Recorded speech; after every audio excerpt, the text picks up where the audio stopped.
It is time for our weekly segment, The Brief, our collaboration with the LA Times. This week in the newspaper, a story about a black LAPD officer who says he was racially targeted by his own department. LA Times investigative crime writer Richard Winton joins us this morning with more on this story. Good morning, Richard. Good morning. To start off, can you tell us what happened to Bernard Robbins that led him to reassess his life on that department? Bernard Robbins was a young officer. He was off duty last August. Basically, he had a hobby of making films, and he was basically unloading some equipment from some vehicles when this is in South LA, and he's just outside his parents' house.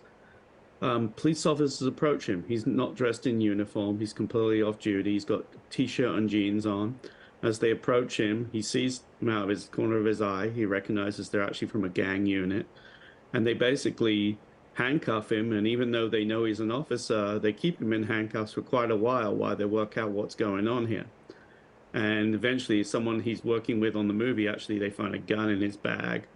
And it becomes a pretty big deal, but it also leads Robbins to kind of reassess his time. He's been on the LAPD for a couple of years at this point, about what the tactics and how LAPD approaches people, particularly in the neighborhood where he grew up, South LA. And Richard, why did Officer Robbins join the LAPD? And tell us what his experiences were like on the force. He joined the LAPD because he thought he could make a difference. That's what he says. He had a family member, an aunt, who'd actually died of cancer a few years before, who had been on the department for many decades before that. And he thought that the best way to change the way policing was being done and to have a better interaction with the black community in South LA was to actually be on the department himself. And so he signs up, and he's not a dissident in his own words. When George Floyd happens, he actually understands the need for the police and says, they're the people who keep people safe in my neighborhood to some extent. But when he gets on the PD, he starts having some experiences.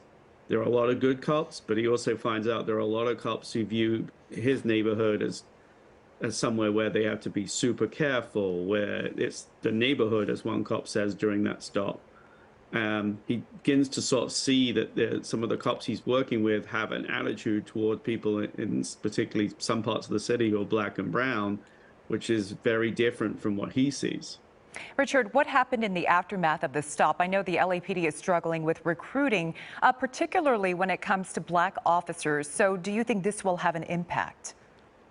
It probably will have an impact. Mr. Robbins, he decided to quit here. He was not accused of any wrongdoing, but there were lots of rumors in the department, after this incident, because the other guy was arrested, although he was never charged with anything.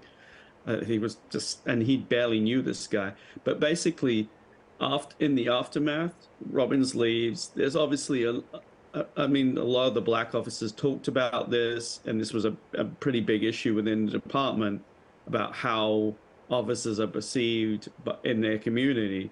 And it's been very hard for the LAPD to recruit in the black community. Their numbers have dwindled from like 14% to down to around 9% now in the last few years within the LAPD.